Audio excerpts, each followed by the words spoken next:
Just like butter, this podcast is on a roll. Nope. Welcome back to Disinformed After Dark, the podcast that God's been cucking since 2020. Ooh-wee. I'm Shane. I'm John. I'm Michael. I'm Courtney. And in spite of all of the civil unrest presently, we all love each other. We try. We try at the civil unrest? Do you want to do a little Spanish lesson again? I do. Miguel es pollo queso. Michael es una papa con manos. I'm less He than has that. potato hands? Michael is a potato with hands. Why? That was great. How did you get that? Michael's favorite restaurant is Papas y Tapas. That was awesome. Well done. She doesn't speak Spanish, as she claimed during the She's episode. a natural. Have I taken college level Spanish? Yeah, absolutely. Do I speak it? Absolutely not. Oh, well, there you go. Speaking of people that may or may not have been to college, do we have anything more to add to the intro here, or are we in? We in? We in? Are we in? We. We. We are Oui. in. Oh, ouais. Bye-bye, my die-die. Bye-bye. Woo woo. The die-die. Where? I woo-woo in the die-die. This will make sense if you listen to the episode this week. No. Courtney shared a video with us, and instead of finding a public freakout video or other videos to traumatize Shane for once, we are going to try and make Shane smile, because this is at Michael's When isn't it? peril. Well, Expense? We have to Arrow. also dive into Michael's response to the video in Okay. the group chat. Oh. yeah. Why not? Michael's an idiot. Man, I don't hear. I was at work slinging pizzas. I Okay. misheard it. Okay, that's Well. all there is to it. Well, there was no auditory, stuff there for So you two. this is Courtney's beautiful husband reacting to our other show, Hogwarts School of Prayer and Miracles, and Michael's inability to do accents. What about Michael? Yeah. And they're like, nah, it's not it. You're just like, well, fine. I'll go deeper. Hi, this is me, Michael.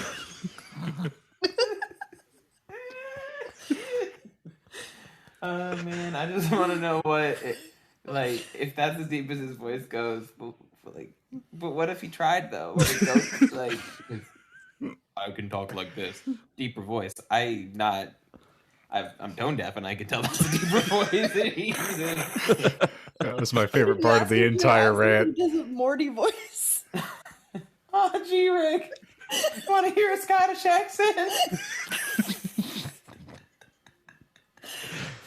Oh, gee. I just don't know how. This is my Scottish accent. What about Michael? Yeah. Would you like some haggis? Oh, yeah. He is a beautiful, beautiful I man. fried a Mars bar. Beautiful. Oh, jeez. Oh. Well, bless you, Jonah. You long-suffering man, you. But what was your reaction?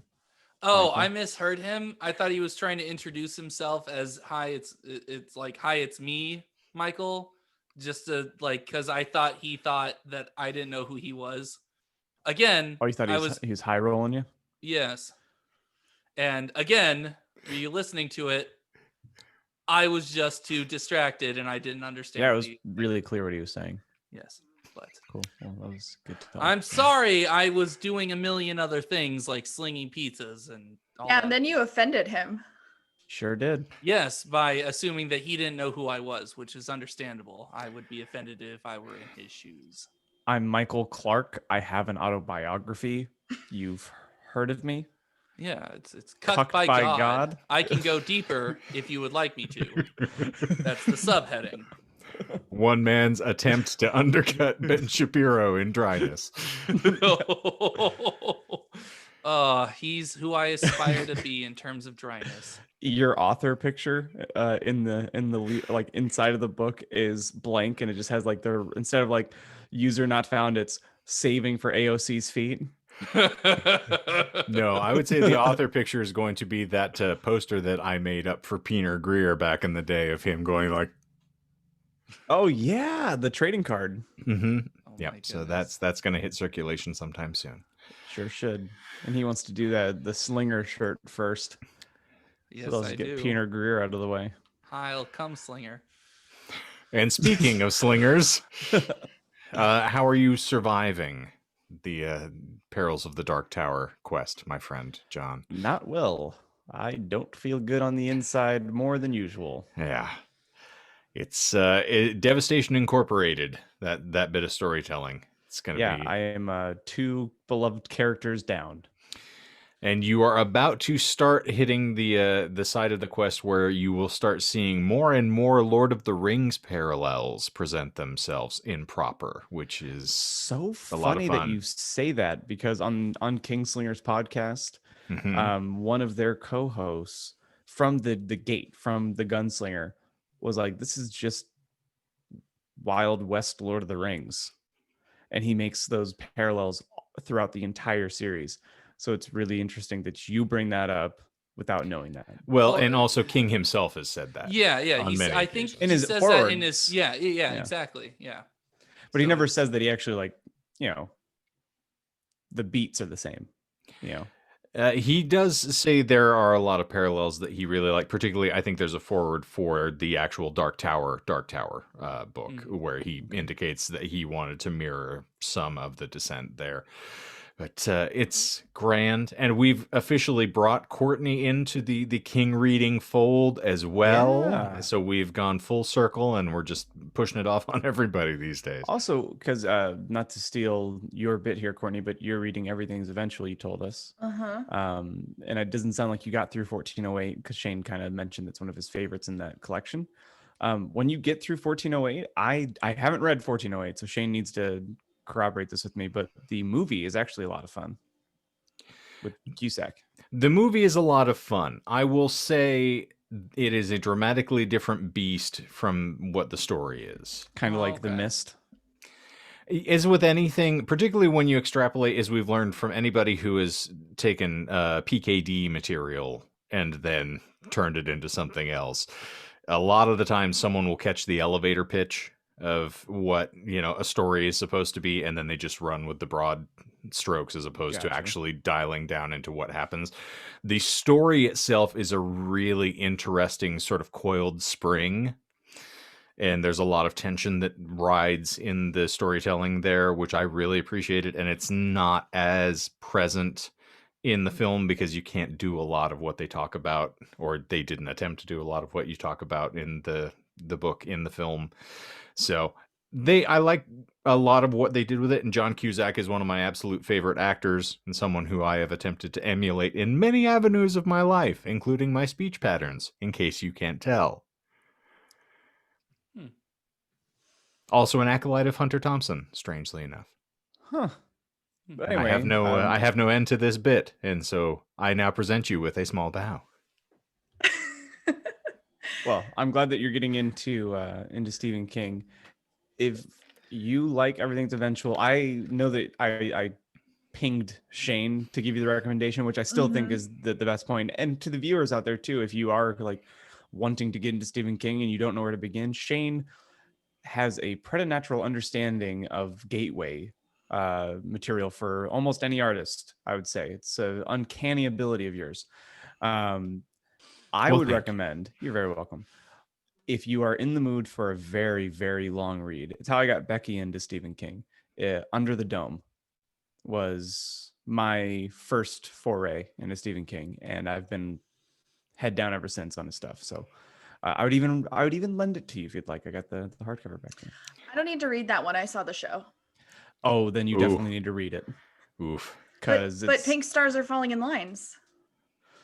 Yeah, that show is atrocious. I watched 2 episodes and I vomited. No, Go please ahead. go ahead. We used to get together with Jonah's aunt and uncle and watch it and laugh our heads off for, the entirety of the episodes. And so I think of it very fondly. I think it was wonderful. Did you say aunt, uncle? Aunt and uncle, but they're Okay. brother and His sister. aunt They're and not a couple. I was going to say the way it threw in, it was like the Mrs. Doubtfire, Uncle Frank and Aunt Jack. To your point, though, John, if I didn't completely step off of your transition there, Different Seasons is phenomenal and probably my favorite compendium of King novellas.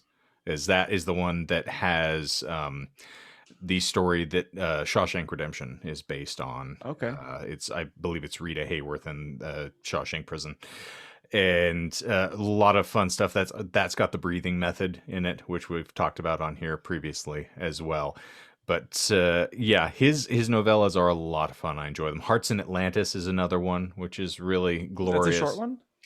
Yeah, it's a collection of short stories. Oh, okay. It just I need to check happens that one out to. because I need to learn more about Ted Bronigan. What's funny is that the stories are all interconnected, though, which is one of the greater, sort of like knock it out of the park King movements, is that all of the stories are tangentially related to one another, but yet disparate enough that they feel different. Like their own thing. Yes. And then the most recent one that he put out is If It Bleeds, which is phenomenal and has a sequel. The titular story is a sequel to The Outsider, which I still need to read. I got mad at Becky the other day because she went through a spell of time where she wasn't even like listening to podcasts, and which means she wasn't listening to audiobooks. But she finally got back into using Libby, and she's in the car a lot more now, which is usually related to her enjoyment of pods or books. And I'm like, hey, you could start The Gunslinger, or you could start this. And she did do The Stand, so I can't take away from that. But I realized that every book that I've been recommending over the past 6 months to almost all of 2020 has been a Stephen King book. And she clapped back at me and she was like, what if I just don't want to read a Stephen King book right now? And I had no answer for it. I was like, that's really, really fair. I was like, but I don't can't trust even you and get envision out of that. my house. To not me, read though, a Stephen King book? Stephen What? King is I don't know who did it. It was either Joe Hill or someone related to the Kings, or in the same circle. But they were like, what is your comfort food horror movie or horror book or what have you? And I realized that my comfort blanket for horror is Stephen King. Like in general, literary, he is a comfort blanket for me. And all I want right now is just this. His writing style is varied enough depending on what it is. So since you'll never see this, you were right, Becky. You always are right. Indeed. I have Okay. expected to hear echo from the distant first Like floor. when we were talking about my proclivities for Instagram models. Yeah. What's funny is, speaking of his sort of dexterity with writing and the contrast, one of my absolute favorite stories from him all time is in If It Bleeds. And I'm not going to spoil it for you because I hope all of you do read it, but I think it's the second story in that. It's only, I think there's 4 in that one. It's, I don't remember the title because it's very long and drawn out. The first one is A Gentleman's Cell Phone is the first one. Then you've got the second story, the one I'm referring to. Third one is If It Bleeds, and the last one is Rats. That for no reason I'm recalling this, but in any Rats. For disambiguation's sake, the reason I'm pointing out that I need to try to remember what the second story is, sort of like a shot of the life of the mind, is the easiest elevator pitch that I can give you. Okay. Where he is describing, and it's very 2020, this sort of dystopian state where society has started to fall apart. And so you are watching characters deal with the fact that they can't go to work because they are in sort of a tragic state where the roads are all cut off and there has been cataclysmic accidents like earthquakes that are separating the Earth's crusts. And so they literally can't go out, and trying to find a state of normalcy to get back to in some way. And that is only part 1 of the story. And then it shifts to another perspective. And you're like, it's a very uplifting, fun story for the second half. And you're like, how does this work? And then he brings everything and coalesces it in the third act. And the third act blows you away. It is so good. And I actually broke into tears listening to the audiobook as I was exercising and had to like stop and compose myself because it was so shudderingly beautiful. And so I sing his praises very frequently because it inspires those emotions in me. Like I will go to pieces reading Stephen King. And that's not something that I would say happens all the time with me. It happens when it's good stuff and it's moving and emotionally stirring. So, all right. That has been my TED Talk. Thank you. Well, we haven't had a good Stephen King science corner in a minute, so I think that was well due. Yeah, I'm telling you, it is so worth cracking the cover on that one in particular, just to experience that, because there's so many weird waves of emotions in the course of just that small little novella. Here is my reading queue presently, not to, tie us up here too much. Oh, please. Good. But I'm finishing The Dark Tower. I have Everything's Eventual from You, and now that Courtney's going to be finishing it before I even touch it, I'm even more motivated to pound through it. And then I glad I motivate you to pound through things. Oh yeah. What? Yeah. And then I have Dune. Ooh-wee. So I've been putting off Dune for a good long while. I've never read it. I didn't know that I had as much time, because you blew my mind. It was on air too, where I thought that the movie was already going to be coming out at Christmas time. So I was like, well, I guess I'm not going to get around to the book before the movie, because I'm going to watch the movie. Yeah. But I'm going to dive headfirst into Dune.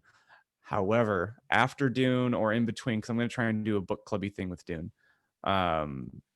Maybe I'll pick up The Outsider, so then I can get into If It Bleeds. It's going to be another Stephen King year. And well, let's just call it what it is. So if I make you feel better, I read If It Bleeds before I read The Outsider. Oh, so okay. So it's not. I had a bit of the denouement of that story before I went back in, and it didn't ruin The Outsider for me at all. Okay, that's good to know, actually. So yeah, so you don't really have to go sequentially for that.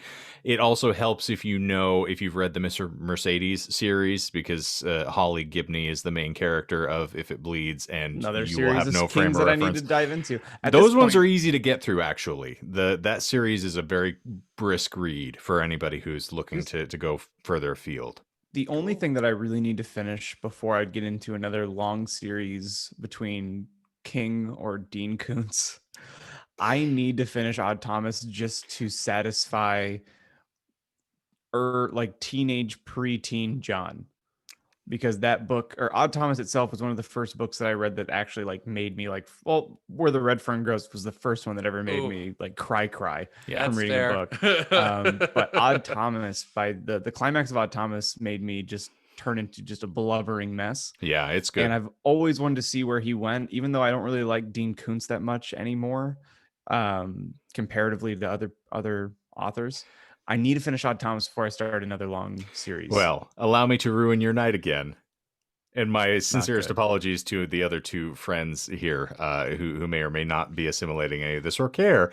Huh? We've flown into this. What? Is our official our book talk. We can be booktubers now. What do you know? Yeah, which Sure. we should get Scott onto an episode. I fully plan to. I just need to get connected to get his schedule synced up. But this will fall into that.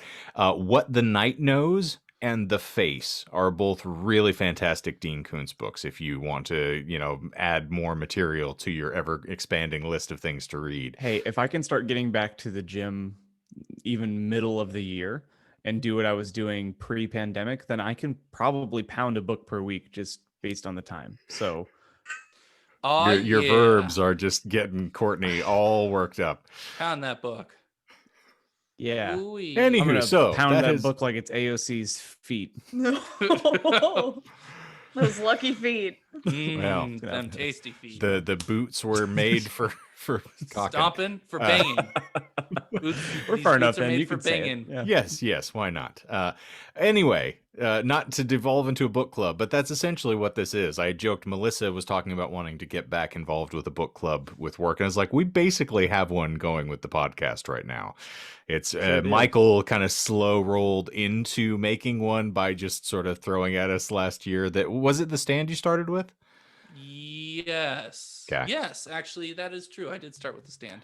Yeah, so it's everybody gets to have their first handshake moment with a good author, in my estimation. Before I speak for anybody else, don't read Cujo. Or Tommy Knockers. I mean, Tommy Knockers, there are moments where like I felt really engaged. I think that made me even angrier.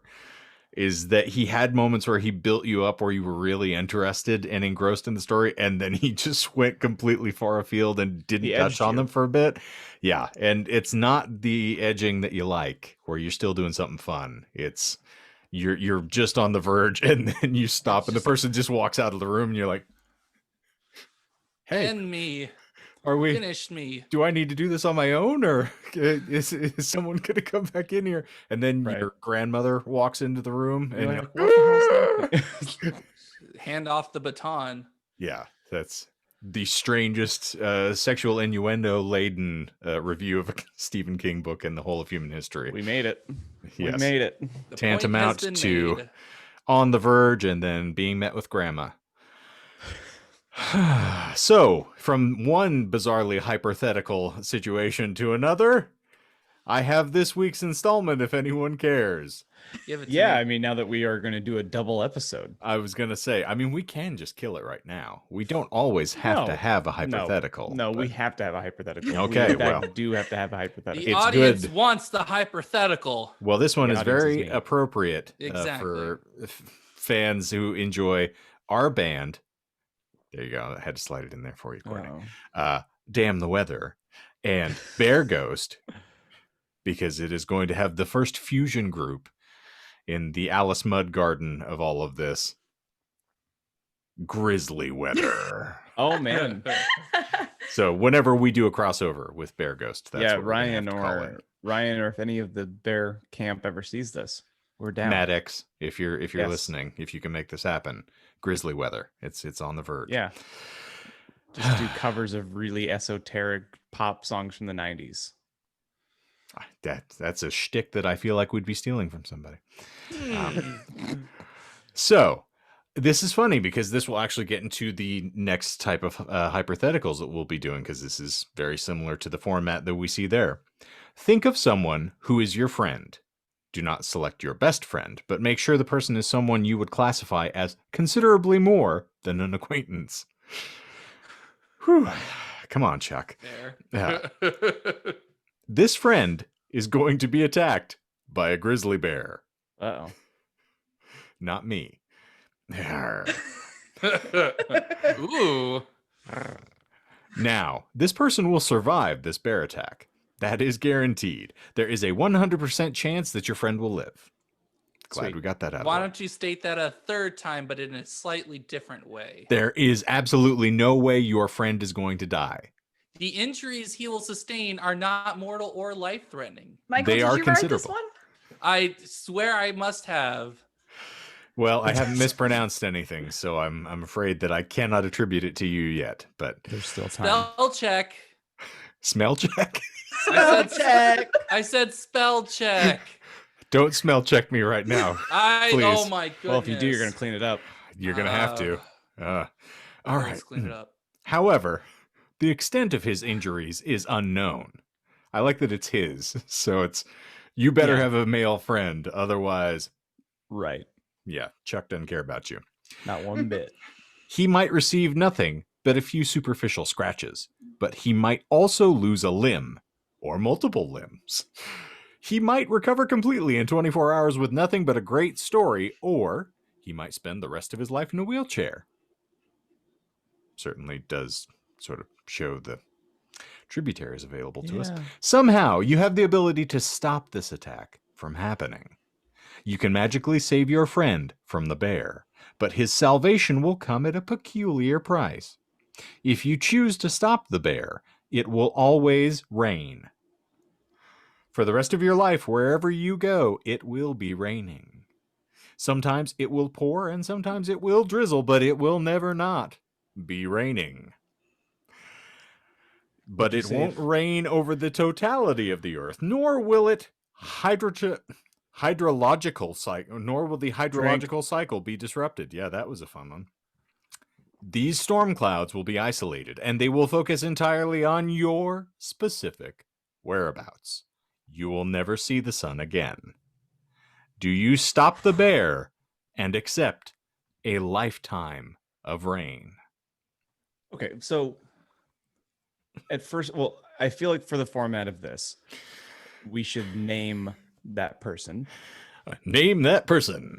Like you name the person to you. Okay. And then give your answer. So I really, for a while before we got to that punch, thought that I was going to let Ombrish get attacked by a bear. Oh no. I really thought that that poor baby Ombrish was going to No. be wheeling around What in a kindred wheelchair, spirit. potentially, one limb less or multiple, who knows. But then you got to the punch, which is literally what I've wished for most of the time I've lived in Arizona, which is to never see the sun again. I am not like Shane. I do not get seasonal affective anything. So I constantly, like Aaron Lewis, wish it was always raining in my head. So you're welcome. Deep cuts from Stained, as if we needed any further reason for us to embarrass ourselves. I was going to say, if there's any other way to prove that I don't get any pussy. Oh my goodness. I have 2 cats. Yeah, so I am going to save Ombrish from the bear, and I am going to relish the rain because, I mean, nothing is guaranteed in this world. I don't know how much time I have left. If the rain ends with me, then it just means I'm the only one that really has to be impacted. I can also take that into fun opportunities. Like if there's areas with drought, I can just be a traveling rain man. Oh man, that's so true. You'd be probably the richest person on earth because people could just. I would not do it for profit. Well, I don't bring the rain for profit. I bring the rain for pain. But will you bless the rains? Trademark only if I'm in rain Africa. dancer. Hashtag rain man. Indeed. No. Rain dance, I think. Trademark. Yeah. Oh my goodness. Anyway, so that's I like the cut me. of your jib, sir. Well played. You're very welcome. Thank you. Let's change it up this week. Courtney. So my person was Curtis. Yeah. Of course it was Curtis. And part of me is like, do I get to watch him fight the bear? Because I think that's one of his dreams. Do you get to film it? Yeah, exactly. I wrestled the bear once. Because he's talked about wanting to fight a moose before, and I feel like bear, moose, those kind of woodland creatures. Let's Bear pause real moose. quick. Yeah, Pause. Yeah. What?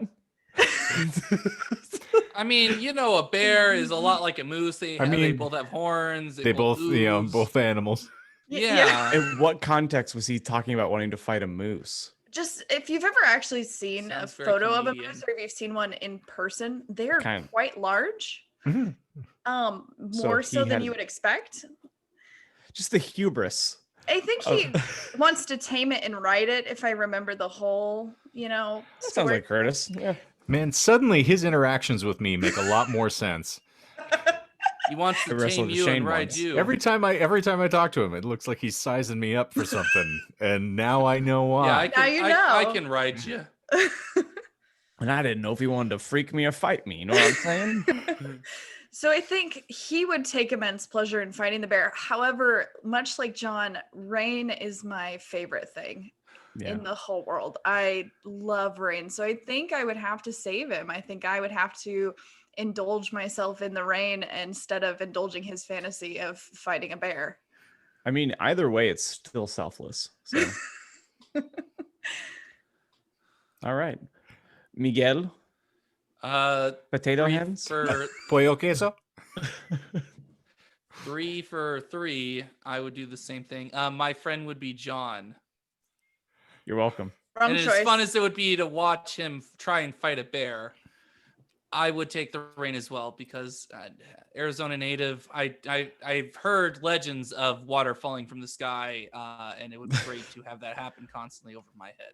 But what if the bear took my fingers and I was just rolling? Data Chad? Not worth. That a chum? Dumma I'm chum? sorry, Data Chum. Data chum, that's not my data chum. Oh my goodness. Knock that one out of the park, son. Well done. No, still take the rain. Sorry. All right. Shane, I know that you always have to have the opposite answer.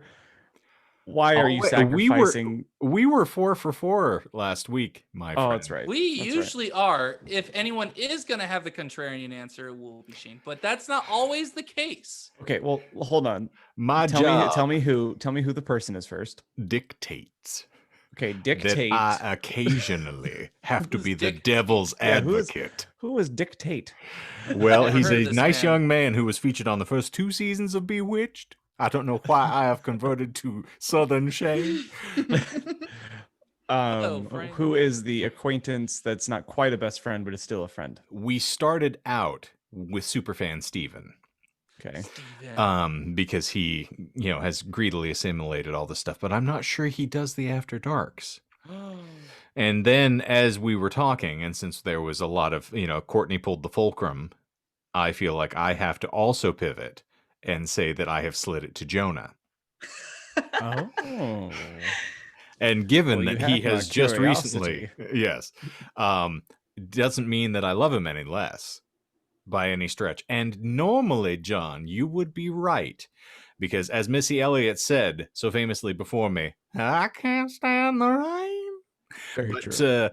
I was just talking about this with Melissa the other day. And you know what my wish was for my birthday this year? Rain. I wanted it to rain.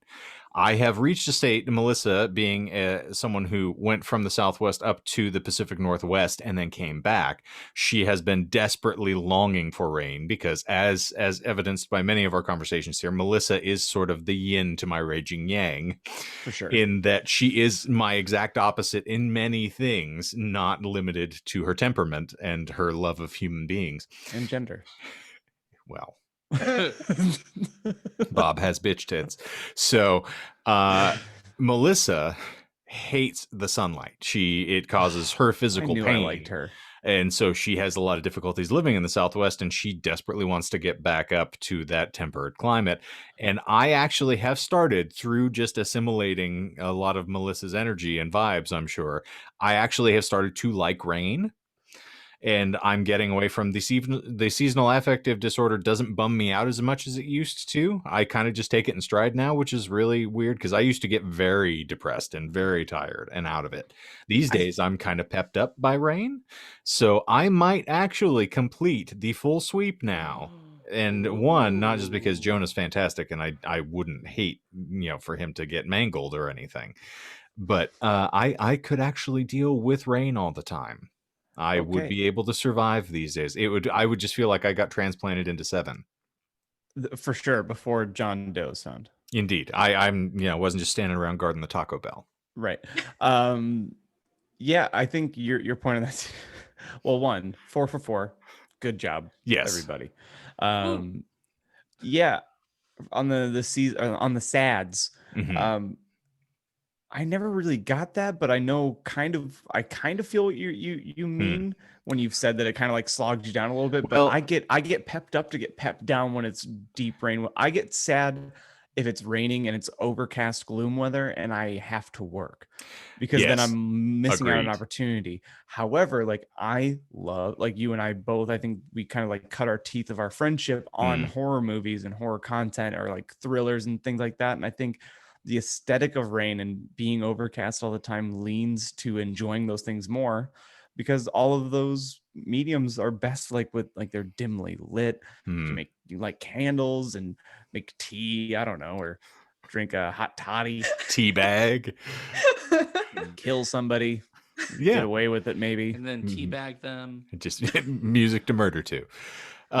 So we've explained this previously, and for those of you who are unfamiliar with seasonal affective disorder, essentially is the mechanism of your body which brings you into slumber is the release of melatonin is triggered by overcast weather. Essentially, it tells your body that you should be sleeping, and so you over release melatonin and it makes you very drowsy and can, in certain individuals of particular proclivities, make them very depressed, i.e. make them rage. And so I'm not, and I used to not be a very pleasant person to be around if it was overcast and I had to go out and interact with the world. There has been Sunday band practices in the past that I would definitely remember. Yeah. Man, when I get salty, I get real salty. To be fair though, like you're very good at just being like, hey, so that wasn't really like awesome, and I still love you guys, and you guys like you did nothing wrong. Like you're very good at like it's not you, it's me. Yeah, you do very, very well, and it's an admirable thing of like with a little bit of breathing in between being like, okay, that wasn't the situation. It was literally just like my things, you know. But on the other coin, we're all of us very good at pointing when it's justified. Thankfully. Michael. It's one of those fun moments I had watching Some Kind of Monster, and you see like the Fleetwood Mac documentaries, Destiny Rules, and things where you watch how they interact. You're like, oh, I see the parallels in our own band dynamic, and you'll see the same thing in sort of any relationship with groups of people, like coworkers, colleagues, or fellow podcasters, where depending on your mood and the time that you're running into each other, things can get haywire. But James Hetfield has a scene where he goes in the Some Kind of Monster documentary where he's sitting down and he and Lars get in a big argument, and Hetfield's whole thing was, I came in and I told you I'm in a crap mood, like, and you've just been picking at me all day, like you saw it, and now you just want to push me over the edge, and you're making this an argument, and I told you I'm not prepared. And it was a weird example, but I feel like that subsequently informed how I interact with everybody going forward. Is like, I just want to declare this before anything gets started. I'm on the threshold. All I'm saying is I'm a race car right now, and you got me in the red. If you do something stupid, I will lose my mind. Yes. So important to have. Anyway, I feel like this is pleasantly the longest dad episode in a good long while. Yes, we have not gone down the rabbit hole this far in quite some time. But I love these little dalliances with you people. Same. Nice distraction from the hell that was today. So if you know our recording schedule, you'll know that today was not a very good day in American history. Indeed. Also, I thought you were alluding to how bad Michael's episode was. Well, that was the second worst thing to happen after democracy being, it was only the slapped. second worst. Oh, I'll take that as a compliment. Third worst? Yeah, even better. If it made its way into the lost episodes, I don't think anyone would be upset. Well, to theater, Dad. Allow me to quote Jonah one more time on this episode. Michael, you're my 9/11. Thank you. I could never forget you. That's all I wanted to hear. Also, if you did get a good clean clip of that, and it has to be organic, we can tell if you've scripted him. If you can get a clean clip of that, he doesn't perform at all. Yeah. He's made it very clear that he if you get a clean clip of that, it'll go into the intro music. Where all this talk of a second husband is starting to come in, apparently. Second husband? What about third husband? 11sies. Dinner. What about the brother husband? We have one of those already. Sister wives? No, Jonah's husband, Curtis. His brother husband. Yeah. Otherwise known as the road wife. They both have husband term bulges. Applied to John and I. If you're enjoying a trip with your road wife this week, John. Oh, fantastic. And allow me to tell you a story. One day you woke up with a tiny little pollo. Yes. Well, podcasts and OnlyFans, we appreciate all of you being here this week, and it's a marvelous, opportunity for us to keep you enthralled every single week. And you know how else we can do that? We produce a lot of content, quite a bit, in fact, and you can find it everywhere. Mm-hmm. For instance, on Monday, our podcast flees from your preferred provider app. Every single Monday, without fail, guaranteed. Good luck with that one, Michael. And so you can find us there. We like to, delve into a random esoteric topic and then lie about it. That's the hook. And it's always fun. Every single time. There's my lie for this episode. And then, of course, every single Wacky Wednesday, you can find us here on the Tubes of You, providing fanfics for your general enjoyment. Currently, we are producing the audio version of the Hogwarts School of Prayer and Miracles, and it is Miraculous. ghastly. I guarantee it. If you have ever wanted to listen to someone rail about how unequal women are, this woman does so chapter upon chapter. She is fighting real hard against women's suffrage. Oh, she wants them to suffer. Guaranteed. So, every single Wednesday on the Tubes of You can find back here, 10 a.m. Mountain Time, for that debut there. And of course, we are here every single fabulous Friday for Disinformed After Dark. So if you like what you have heard here, keep checking in with us. You can ring that bell for a little notification action. And if you want to make sure that you show us some love in the most appropriate manner possible, Michael has got an instruction for you. Smash that like button. It's a lot less energetic. Yeah. Did you want me to say? Did you want me to be deeper? No, I want you to go deeper. I want you to be Pep it up. deeper. Yes, please be more profound. You can smash that like button. Well, thank you, Snack Pack Chopra. We appreciate you throwing that back into the mix. Hey Shane, before we sign off, can I tell you a story? Tell me a story. Oh, jeez. Come on. Oh. Hit Un it. día te despertaste con una pequeña boya. He does One day indeed. you woke up with a tiny little dick. And I named him Michael. I liked how it had that little swing, the little accent to when it's a dick. Boya. Un día te despertaste con una pequeña boya. Boy, You mean Pequeña how to speak boya. the Spanish language? Yeah. no, I was It's talking sexy when language. it translated it. Yeah, Michael's good with the Spanglish. Yeah, sure is. All right, we're going to, Speak English. after 2 hours later, thank you for being here for Disinformed After Dark. I am Kenton Eldorado. I am Timothy Lone Cactus. Oh, I was waiting for the image for some sort of like silly little. Maybe next time you'll estimate me. Clickbait. And I'm Peter Greer. What are you That's guys right. deciding? Nope.